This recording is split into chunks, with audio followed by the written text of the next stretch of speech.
So I saw a video about this passport bro guy on Instagram, right? Showing like a little vlog of him taking his girlfriend out on a date. He started off the video by taking out like $80. He was showing how he's spoiling his girlfriend, right? Like he got her like a lash service and like nails. And then he said, oh, I'm gonna test her after I did all this for her, to taking her on a date to 7-Eleven. She's like, oh, I love it. You do so much already for me. And inside the 7-Eleven was like actually like a restaurant, like a club inside. And it was like a cute little club. My thing is, I commented this on my video. I'm like, and also he spent $80 on a date, like $80. Like, come on. And I commented, oh, I get all this from men in the US and Miami. Like, you guys are just broke and don't date beneath your means in the United States. So you guys go to other countries to be able to afford the women that you want to date instead of working hard to afford the women you want to date in the United States, right? As you guys can expect, so many men got mad at me. Are we surprised that I got so emotional? My point is, and you're never going to change my mind about this, currency for women is looks and beauty, and currency for men is regular currency, like money. The society that men built for us, doesn't matter if a woman doesn't have any money, but if she's pretty, she's gonna be able to get ahead in life, right? But if a man is ugly and he works hard and he has money, he's gonna be able to get ahead in life, like finding a wife. So instead of this man working harder to afford the woman that he wants to have in the United States, he cheapened out. He went the cheap route and then went to another country to find a girlfriend, which is totally fine for him, right? The thing is, the men in the comments were coming at me for saying that I expect this kind of stuff for men in the United States. This girl and I are the same thing. She's expecting nice things too. She expects her man to pay for her lashes, nails, get her flowers, take her on amazing dates. The only difference between her and I, or women in the United States and her, is that these men are able to afford her. They don't have an issue with her wanting those things. They have an issue with the fact that they can't afford it in the United States, but they can cheapen out and do it in other countries. They were calling me all these slurs, saying that I'm an HOE, that I'm a gold digger, and her and I date the same. We date the same type of men, that we want providers, do things for us, like taking us to nice dinners, pay for our nails, like take care of us and be a provider. But you guys are mad at me because you can't afford it in the United States, but you are able to do it in Thailand or Vietnam, right? Like $80 is not a lot of money. $80 is what I spent on like a lazy Wednesday night where like my mom and I are like, hey, do you want to go get some tacos and like margaritas or something? And we go and spend $100 on this. Like we're going in sweatpants and like a t-shirt. Like that's like $80 is like, it's not like a big thing. It might be a big thing for you, but for a lot of people in the United States, it's kind of an average regular meal out. It's not like a big fancy meal. They're not going over there to date women that are working hard and paying 50-50 and they're like manteniéndolos a ellos. They're going over there to do the same things they would do in America, but they can't afford it, so they go to another country to do it. So I don't understand why I'm a gold digger and why women in the United States are gold diggers. They want the same things. It's just that you are able to afford it there and you're not able to afford it here. Imagine if a conventionally unattractive American woman was saying, oh, I can't find a good looking man to want to date me, so I'm gonna go to another country and I'm gonna pay him to go out on dates with me and whatever. You guys would be coming at for that woman, saying she can't find nobody in the United States who she can't afford, and because she's not pretty, she's not a conventionally attractive woman. So just admit that you're broke and you guys can't afford to date the types of women you want to date here, because I'm sure there's a lot of women would date you that would probably split bills with you, but that they're not as attractive as you might want them to be. But it's because you're not able to afford really attractive women. So the problem isn't women in the West are asking for too much, is that you're not able to afford it. So you go do the same exact things that women in the West are asking for and do it in a price that you are able to afford. And just admit that women in the West don't have a problem with you doing whatever you want to do, because we're not looking to date broke bums. But just admit that you're doing the same shit you would do if you were actually rich in the United States. You're doing it in another country just because you can't afford it here. The funny thing is, she keeps calling men broke, but the frustration in her voice sounds a lot more expensive than $80. Men aren't leaving because they can't afford women like her. They're leaving because they don't want to compete with that kind of energy anymore.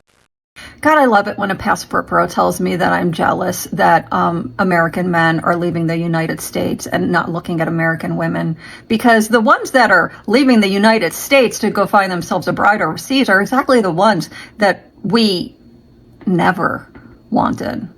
I mean, and it's really obvious here. There's two really big things that stick out. It's like the emperor's not wearing clothes. Number one, you mean to tell me, sir, you have exhausted all of your dating options, which forces you to go overseas to seek a bride who really is only interested in your American dollars? It's really that bad? You got nothing? Because women, they have options every day.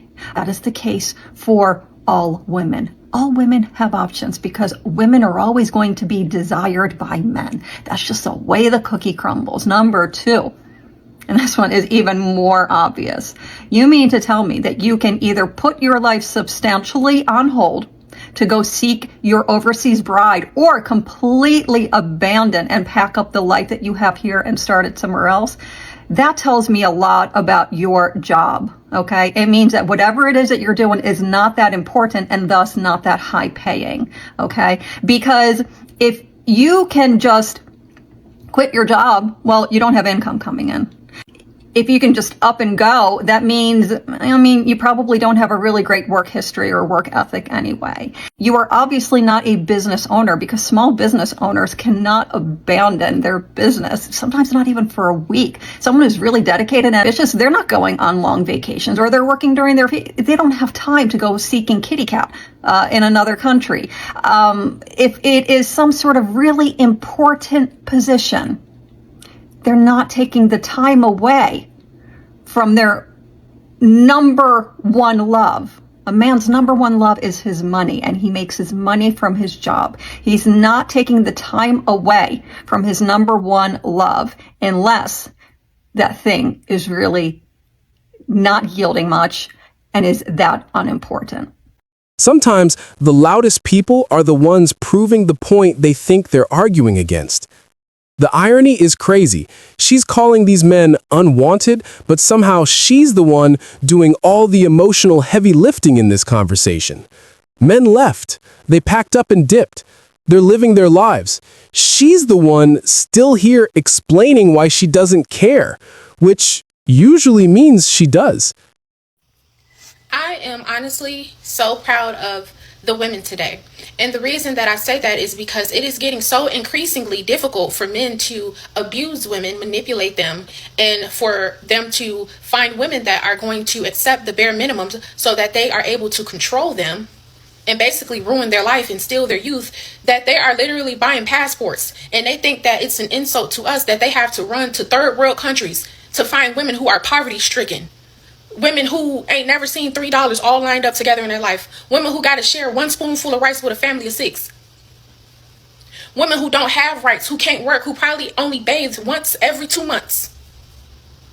Women who in their countries are getting raped by their men, beat up by their men. Nowhere around them do they feel safe. They're not protected. From a child up, they're raised to just accept how men treat them because they just don't have any rights. They're basically slaves. These women are in poverty, and these men be so broke in the United States, so ugly in the United States, so corny in the United States. That they gotta hop on a plane.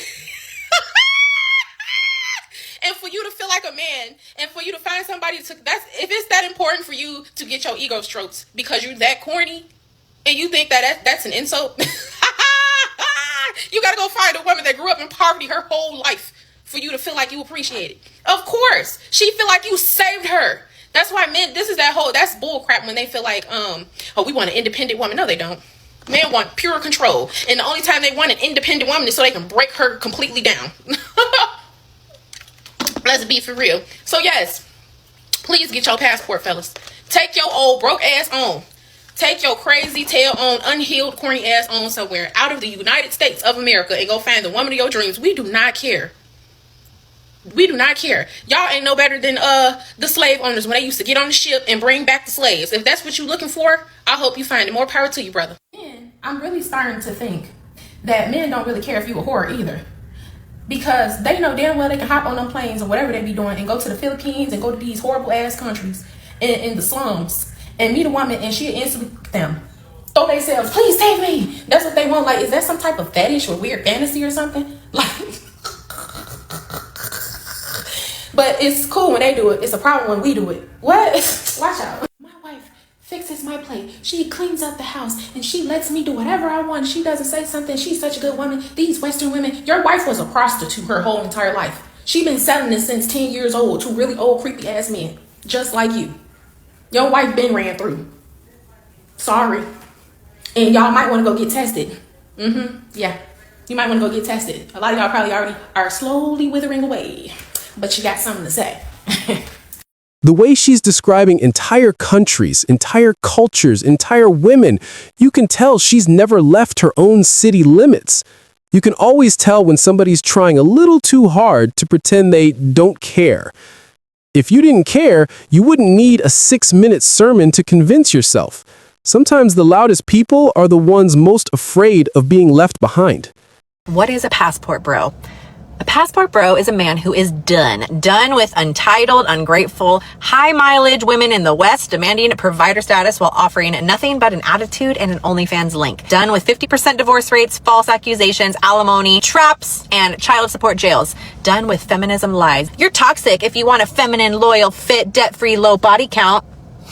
So he grabs his passport, flies to Colombia, Thailand, Philippines, Ukraine, Brazil, anywhere but the US. Places where women still value men. Cook, stay slim, don't weaponize sex, and see marriage as a partnership, not a paycheck. Stats don't lie, my friends. US women initiate 70 to 80% of divorces. 60+% of Western women, 18 to 30, are obese or overweight. The average Western woman, 7+ sexual partners by the age 25, and that's backed by the CDC. 43% of U.S. men under 30 are celibate, rejected, or priced out. Foreign wives, lower divorce rates, higher happiness, traditional values, actual gratitude. Passport bros aren't running, they are upgrading. So I'm with you guys. Smarter, not weaker. West failed the men, so men left. Can't blame them. So, what do you suggest the women in the West do if everyone's advice is for men in the West to look elsewhere for a wife? What happens to all the women in the West then? Well, that one study we referenced, it said by 2030 or something, 50% of women will be without a man. So that's the direction we're heading, because the men that are looking for those traditional values are starting to go overseas, and then the other half of the men are just checking out completely. They don't want to deal with women at all. So this is going to be a big issue that women are going to deal with in the future as their options dwindle. So passport bros wasn't born out of hate. Men just are tired of being disrespected and unappreciated, so they went where they could find their peace. So women are quick to say that men don't like strong women, but that's not true. Men can absolutely handle strength, but they just will not tolerate an attitude and drama. There's a big difference. So men just didn't start looking overseas for women. They are tired of being talked down to, arguing and competing with women. They simply want cooperation, appreciation, respect, and peace. Like Kevin Samuel said, they want women that are fit, fine, and feminine, not combative. Fortunately, modern women went the route of making men feel like they gotta buy love. They turned dating into a big transaction, like what can you do for me and what can you pay for? When men started pushing back that they wanted respect and peace, they got labeled as being weak and controlling. So guess what? Men solved their own problem. They started going to where women still understand the basics. How to speak life into a man, how to bring peace into his world, how to show gratitude. Some women look at that as being desperate, but men see it as being preservation. Men aren't crossing oceans because they hate you. You force them to cross because they're tired of fighting you. Ladies, please understand this. You can't demand the best out of a man and then give him your worst. You know what is crazy? This entire situation with passport bros leaving America is not truly about travel. It is about men finally admitting they are tired of feeling unwanted. And the strangest part is how shocked everyone pretends to be. As if men suddenly woke up on a random Tuesday and said, "Yes, let me go find love in a different time zone." No, this has been building slowly for years. You can hear it in the way men speak now. Quiet, calm, distant, almost emotionally checked out. And honestly, can you blame them? Because somewhere along the way, dating in America turned into a competitive arena where everyone wants to be the prize, but nobody wants to do the choosing. I keep seeing videos where women say, "Men cannot handle us," or "If he leaves, he was weak anyway." But you can see the confusion sitting in their eyes, like a shadow they pretend not to notice. It is that quiet realization whispering, wait, they are actually leaving. They are truly leaving. Because for years, the joke was that men had no options. But now, men packed a bag, got a passport, and moved the goalpost. And social media made the situation worse. Everyone online lives as if they have 50 romantic options waiting, even though real life is silent and lonely. You go outside now and people do not even flirt.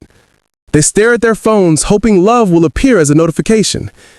And the truth is, men became tired of chasing illusions, tired of prove your worth, tired of I'm not impressed, tired of feeling like dating became an emotional obstacle course. So yes, they began traveling.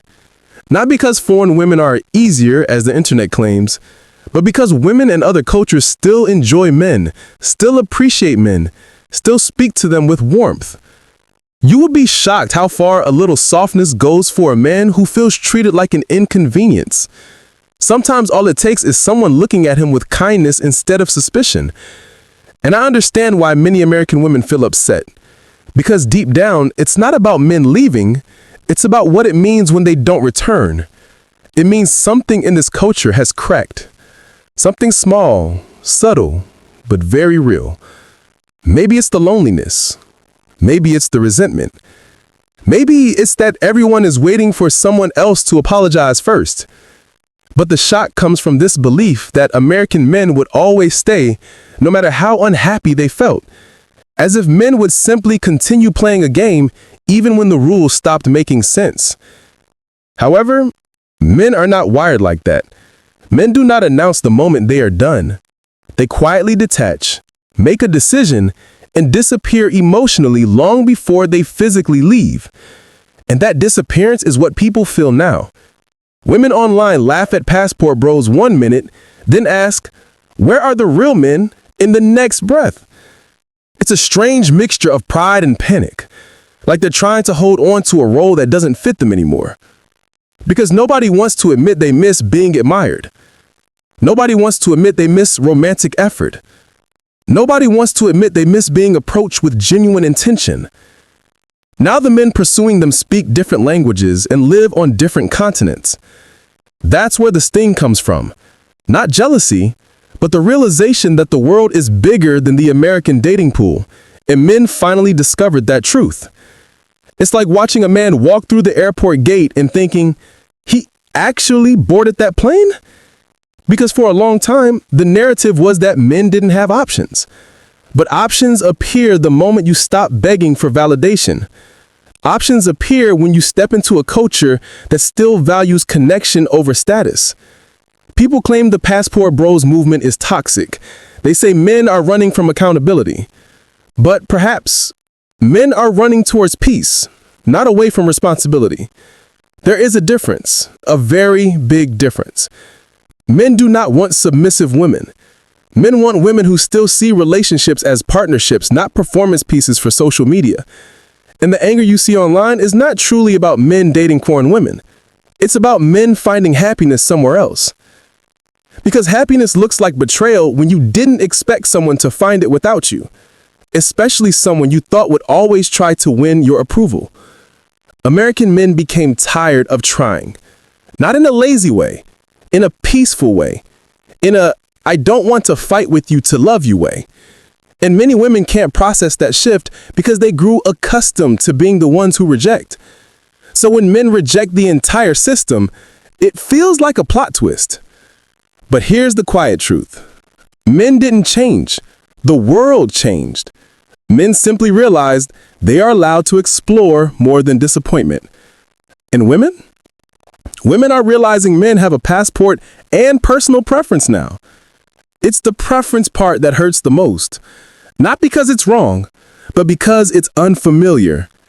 And unfamiliar things feel like threats when the old system kept you comfortable, even when the old system didn't make anyone happy. So now everyone is shouting online. Women say men are weak for leaving. Men say women are bitter for complaining. But the truth sits somewhere in the middle. Nobody wants to admit how lonely they feel. Nobody wants to admit how much they miss softness. Nobody wants to admit they wish relationships felt simpler. But men found that simplicity somewhere else. And once you taste peace, real peace, returning to chaos feels impossible. And American women? The shock is not that men left. The shock is that men stopped waiting for them to change. That realization is the loudest sound in this entire conversation. Because losing someone you never imagined would leave, even if you didn't want him, still hits something deep inside. And that's the part nobody wants to say out loud. Not online, not on camera, not in those funny stitched videos. But when the phone is silent, when the room feels too quiet, when the nights feel long, that's when the truth arrives. Softly, Honestly, unavoidable. Men did not run away. They simply went where they felt appreciated. And once a person feels appreciated, they rarely return to where they felt invisible.